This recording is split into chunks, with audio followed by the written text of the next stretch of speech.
Comment passer d'un homme au chômage, fauché, qui passe ses journées sur des MMORPG, à un milliardaire devenu célèbre au point d'entrer dans le Guinness Book des records? Vous ne le savez peut-être pas, mais on peut devenir riche en vendant des objets virtuels récoltés dans les jeux vidéo. Certains de ces objets sont extrêmement rares et nombreux sont les joueurs prêts à payer pour les obtenir. Tellement qu'il existe un véritable marché boursier avec des cotations et des fluctuations des prix selon l'offre et la demande. Un homme a été un des premiers à comprendre ça. Un homme jugé médiocre qui a montré au monde qu'on peut devenir millionnaire grâce aux jeux vidéo. Il faut que je vous parle d'une légende, le joueur Never Die. L'histoire de Never Die commence sur Entropia. C'est un jeu massivement multijoueur basé sur un monde spatial futuriste. On commence sur la planète Calypso et le but du jeu, il y en a pas vraiment. Entropia est un métaverse dans la lignée d'un jeu comme Second Life. Tes objectifs, c'est toi-même qui les crée, c'est les joueurs qui organisent leur société au sein de cet univers. Alors oui, du coup, c'est comme la vraie vie, sauf que là, tu peux chasser des monstres, farmer des ressources et t'envoler dans l'espace. La particularité de ce jeu, c'est qu'il a été créé sur la base d'une vraie économie. L'argent du jeu, le PED, peut être acheté et revendu comme du vrai argent. C'était comme les bitcoins, 7 ans avant les bitcoins. Et c'est ça la grande idée. Le jeu a beau être totalement gratuit, tu comprends vite que c'est comme dans la vraie vie. Pour t'intégrer et pour avancer rapidement, il faut payer. Pour un nouveau joueur qui débarque, le seul truc que tu peux faire à peu près gratuitement, c'est récolter la sueur des monstres. Oui, la sueur, et c'est tout. Si vous ne payez pas, vous allez galérer à sortir de la planète Calypso. Tout est payant, et c'est pas le jeu, c'est les joueurs eux-mêmes qui te font payer. Vous en avez marre de récolter la sueur des monstres, vous voulez les tuer, achetez donc des munitions à 1€ dans votre pistolet. Vous vous rendez compte que le monstre est trop fort pour vous, achetez l'armure complète à 20€ pour vous protéger. Quoi, l'armure est trop chère? Alors prenez des dégâts et achetez plutôt ce kit de soins pour temporiser à seulement 10€. Limité en utilisation. Tout ça vous permettra d'avancer dans le jeu afin d'obtenir votre vaisseau et quitter la planète Calypso. Vous allez maintenant pouvoir visiter d'autres planètes, dont certaines totalement thématisées par les joueurs. C'est maintenant que le gros business peut commencer.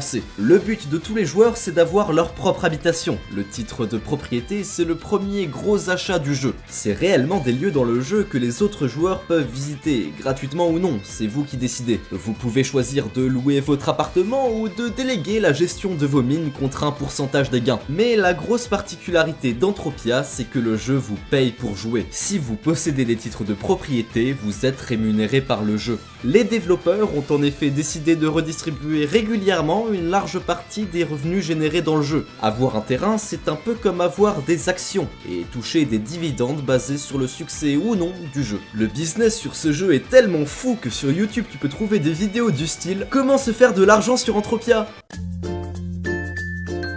How's it going? Serial Loverjav here, and today I'm going to be going over how to make money in 2018. Et de l'argent, il y en a. En 2006, on estimait que les sommes en circulation dans le jeu s'élevaient à plus de 300 millions d'euros. I think this year's final is absolutely perfect. Les créateurs Mindark ont réussi à obtenir une licence bancaire et ont même leur propre carte de paiement, utilisable dans le jeu comme dans la vie réelle. Tout est fait pour effacer la frontière avec la réalité. Enfin, je trouve que ça sent quand même un peu la pyramide de Ponzi. Les anciens joueurs essayent d'en faire venir des nouveaux pour qu'ils payent. Mais le succès est là, et John Jacobs l'a très bien compris. C'est un fan invétéré de MMORPG, il y passe des heures. Sur ces jeux, tout lui réussit. Mais dans la vie, c'est compliqué. Acteur raté, fauché, au fond du trou, il joue pour oublier. Des nuits entières. Et tout ça, il se rend compte que ça a une valeur réelle. Que des gens sont prêts à payer pour ses ressources pour le temps qu'il a mis dans le jeu. Il va travailler dur et il arrive en quelques mois de grind intensif à posséder des items ultra rares. Des fusils, des armures, des items uniques, tout ça pour un total estimé à 25 000 $. C'est plutôt marrant. En 2003, mon avatar avait plus de valeur que moi dans la vraie vie. Ça devient un des joueurs les plus riches et il se fait des petites folies. Genre, acheter un œuf rare pour 10 000 $. Sans aucune raison ni intérêt, du moins en apparence. Car ce qu'achète Never Die, c'est la célébrité. Et ça marche. Tout le monde veut lui acheter des objets. Il arrive à générer plus de 3 000 $ de bénéfices chaque mois. Bien assez pour payer ses frais d'études. Mais ça ne lui suffit pas. En 2005, il décide de jouer son plus grand coup de poker. Il met en hypothèque sa maison pour acheter un astéroïde à plus de 100 000 $. Et c'était le bon choix. Dès le lendemain, il reçoit une offre de rachat pour 200 000 $, mais il refuse. Il décide d'en faire un des plus gros projets sur Entropia, le club Never Die. Never die.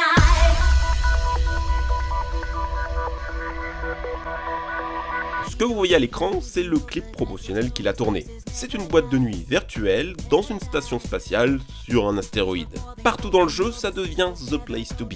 Les gens s'y donnent rendez-vous, discutent, dansent, il y a de vraies soirées avec des DJ payés. Il y construit tout un complexe immobilier luxueux, comprenant 1000 appartements, un gigantesque centre commercial, un stade de sport énorme, des studios. C'est un vrai mania de l'immobilier virtuel. Sur sa station, vous pouvez voir des items extrêmement rares, dont le fameux œuf dont on a parlé. C'est la vitrine de sa réussite. Les gens le payent pour venir voir ces objets uniques. But in virtual reality, they will pay you. Other people will pay you to supply them with the things that you can provide, and you pick based on what is your skill.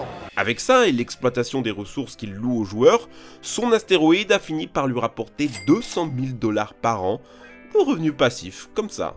5 ans plus tard, en 2010, il décide enfin de vendre son astéroïde pour la somme folle de 635 000 $. Plus d'un demi-million d'euros. Ça peut sembler abusé et un peu facile, mais ça l'est pas. Never Die a passé des heures et des heures sur le jeu pour arriver à ce niveau. Il y a investi du temps et de l'argent au tout début du jeu, quand rien ne coûtait cher, mais quand surtout on ne savait pas si le jeu allait avoir du succès. Il a pris des risques immenses qui ont payé. Quand on lui demande pourquoi, avec de telles compétences en économie, il n'a pas créé une réelle entreprise, plutôt, il répond que pour lui, les jeux vidéo ont plus de sens. Le club Never Die, c'est une entreprise clé en main qui fonctionne toute seule, où tu n'as pas à te déplacer physiquement pour vérifier la propriété. John Jacobs a mis ensuite la main sur plein de trucs, genre des terres sur la planète Calypso payées 90 000 $. Il a créé un véritable empire immobilier sur le jeu. Il y a fondé en 2008 Never Die Studio, une entreprise de création de films dans le jeu. Son statut de légende lui a permis d'avoir sa propre planète sur Entropia, Rocktropia, une planète sur le thème de la musique avec des radios live qui permettent aux artistes de promouvoir leur son. Never Die peut aujourd'hui vivre paisiblement avec ses millions obtenus en achat-revente de biens virtuels. Des millions? Vous voyez ce que ça fait déjà 1 million, Armina? Mais tout n'a pas toujours réussi à Never Die. Entropia, il y jouait avec sa copine. C'était leur passion commune, ils faisaient tout ensemble. Il lui a même fait une chanson à l'époque pour dire à quel point ils étaient amoureux. Malheureusement, elle était malade et elle est morte d'une inflammation au cœur en 2005. Il n'avait alors plus qu'une chose en tête, la ramener à la vie dans le jeu. Il a créé sur Entropia Next Island, un endroit où elle pourrait vivre éternellement. Et ce grâce à un PNJ à son effigie. PNJ plutôt pratique puisqu'elle soigne les joueurs qui s'y aventurent. Une façon de lui rendre hommage, une façon de la rendre immortelle, mais dans la réalité virtuelle. Son regret aujourd'hui, c'est de ne pas avoir réussi à lier toutes les communautés des MMORPG auxquels il jouait. Il rêve de pouvoir simplifier ses transactions sur la base d'une seule monnaie commune à tous les jeux. Et justement, c'est son projet en ce moment. Par l'utilisation de portefeuilles de blockchain et d'un jeton de téléportation crypto-numérique, il compte bien faire de l'économie virtuelle une économie mondiale. Et évidemment, avec lui à la tête de cet empire dans son bureau à Hollywood Boulevard. Created a situation where people started to live inside their fantasies, and as a natural byproduct of spending that much time inside a world, you have to be able to monetize your time. That is the future of gaming. Qui aurait cru que derrière un acteur, un musicien sans sou qui passait son temps à jouer à des MMORPG, pouvait se cacher un monstre du business et de l'économie de marché. Un homme qui s'est même présenté en 2015 à la présidence de la réalité virtuelle mondiale. Son projet, créer 1 milliard d'emplois dans la réalité virtuelle. Une América. Évidemment, le sujet est un peu dérangeant. Faut-il créer une économie basée sur autant de vent? À moins que ce soit notre monde qui soit aussi vain. Désolé de faire de la philosophie de comptoir, mais oui, dans notre monde aussi, il y a des biens dont la valeur est virtuelle. Une valeur basée sur rien d'autre que des courbes et des décisions marketing. Au début des années 2000, j'aurais jamais parié un sou sur le fait de pouvoir faire de l'argent ainsi. Never Die, lui, si. Et c'est pour ça qu'il a réussi. Il a fait de ses faiblesses une force. Il a transformé sa passion dévorante en activité lucrative. John Jacobs est un expert de l'économie virtuelle dans les jeux vidéo. Et ça ne s'apprend pas à l'école. Et peut-être que parmi vous, certains feront fortune comme Never Die en se disant « Bah fuck la vie des autres, hein. J'y vais, je fonce. et on verra bien.